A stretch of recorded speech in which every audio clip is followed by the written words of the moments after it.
Hello guys, welcome back to the Looky Life. It's gonna be a different kind of video today. We come to you guys with a really heavy heart today, and we had a video planned for you, but we felt this was more appropriate, and we have a lot of thoughts and feelings we've been having the past week that we wanted to share with you guys.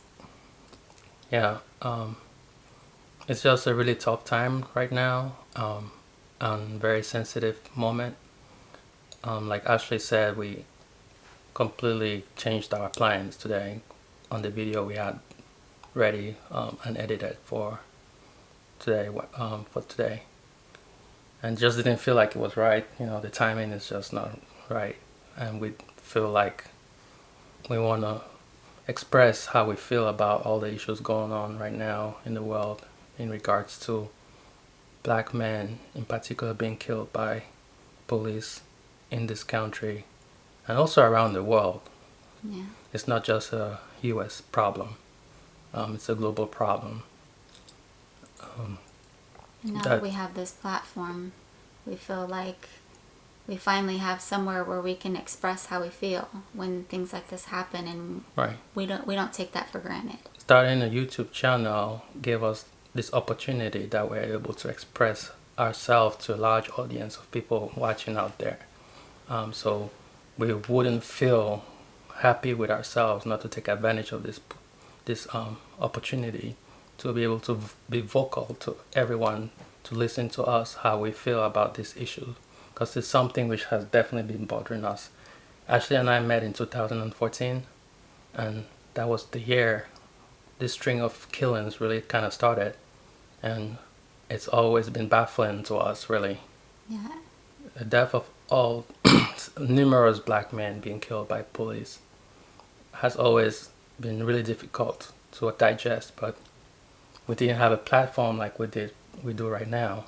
Now we have a Twitter, we have a Instagram, we have a YouTube channel, so it's just didn't feel right for us not to use this platform and finally be able to express to the world, tell them the truth of what's happening, because this video might be uncomfortable for a lot of people out there. Yeah.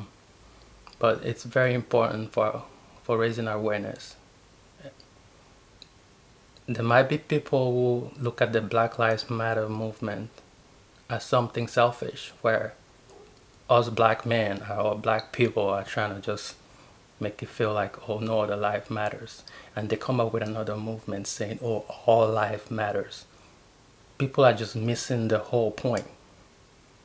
Of course every life matters, but what seems to happen is that every life matters except when it comes to a black man.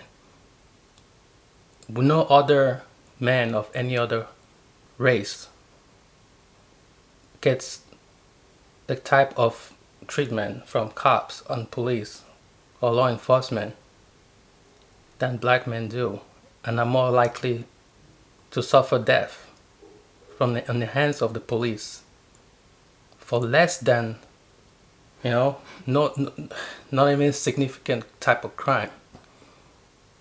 Latest of which being George Floyd being killed over forgery of a $20 bill.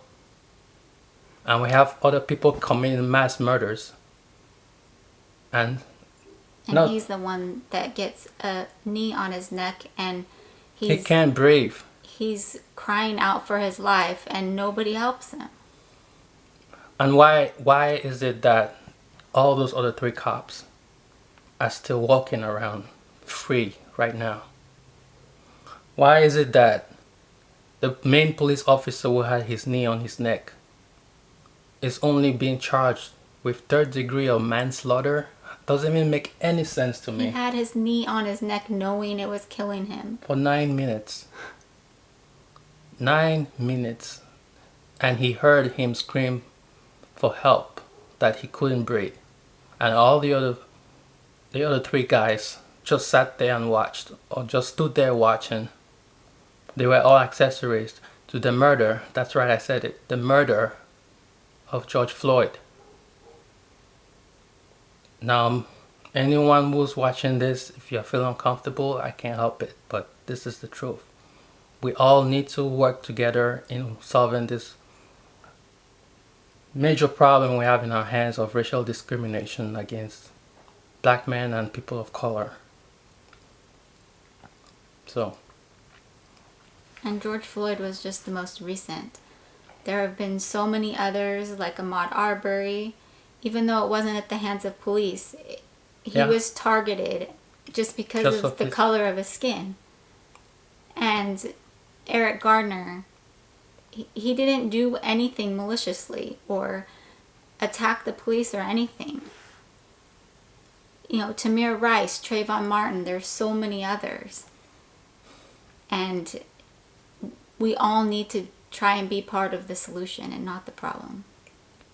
And me, I know for one, having a husband who's black, I may not know personally what it feels like, but having a husband who I have to worry about every single day, going to work, driving to work, is he going to get pulled over? What is that cop going to think of him? Even if he is completely polite and goes along with everything the cop says, is he still going to shoot him? It's no guarantee that I make it out alive. No. And he may not even have been pulled over for anything he did wrong, just because they suspect that he's doing something wrong because he's black. Which has happened to me many times already in my past. Just me being who I am, what I look like. I have been pulled over for nothing. Just because of how I look. It's sad to say that in this day and age. Yeah. But not only that, but I also worry about somebody who may not even be a cop. Somebody who may just dislike him by seeing him because of the color of his skin and do something malicious to him for no reason. So it's not just cops, it's any person out there that does not like him because of the color of his skin. It scares me every day.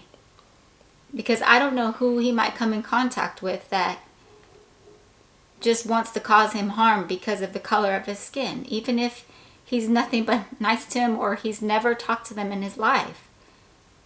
Yeah. So, you know, me being a white girl, I may not know personally what it's like, but it definitely affects my everyday life too.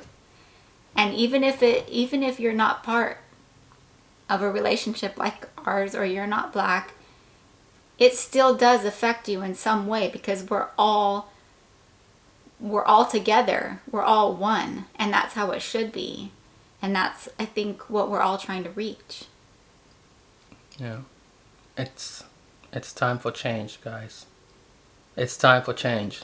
Colin Kaepernick, if you know anything about football, for those of you watching who probably aren't American if you're not into football, but if you haven't heard of Colin Kaepernick, he lost his job. He was a quarterback for the San Francisco Niners. Lost his job because he peacefully wanted to protest against this same racial issue, issues of racial discrimination. And he was kicked out of the league. But how does he look today? I know when we watch TV, we're not happy with all the looting, all the destruction of property and shops and theft going on right now because of a very minor portion of the protesters, who again shouldn't take away from the main message, because we can't focus on these little people who go out there destroying stuff. But what happened when Colin Kaepernick tried to protest peacefully? Everyone, I won't say everyone, majority of, I don't know, a certain group of people had a problem with him, to the fact that he won't be signed by any team in the NFL. How does he look today? And all the other people who've been protesting against this problem of police brutality against black men and men of color. Guys, we cannot keep turning our face or turning our heads to the other side. We have to face this truth, and we need to work together to resolve this. So if there's so many different ways that you can help be part of the solution, and whatever way you choose, just please choose something to be a part of the solution instead of being part of the problem. Because this can't continue. Yeah. Anyway, guys, I love you, honey. I love you. Guys, we just thought we address this issue because it's weighing heavy in our hearts right now, and And you guys are part of our family, so yeah. we want to share this We want to with be you. able to show you guys how we feel in every situation. We can't always come out here being all happy and acting like life is all perfect. We want to show you all sides, no matter what comes up, and even if it's uncomfortable, some people may not like it. Yeah. It's us and it's our lives. This is so. just who we are. We are going to address issues that make us happy as well as things that make us sad. Like right now, we just didn't feel like it was the right time to go ahead with our normal schedule of posting regular videos without addressing this issue. But for those of you who stood by to listen to us, thank you very much. Yeah, thank you for listening. We just really hope to see change in America and around the world. Feel free to express your comment, express how you feel down in the comments, and we'll catch you guys in the next video. Bye, guys. Stay safe.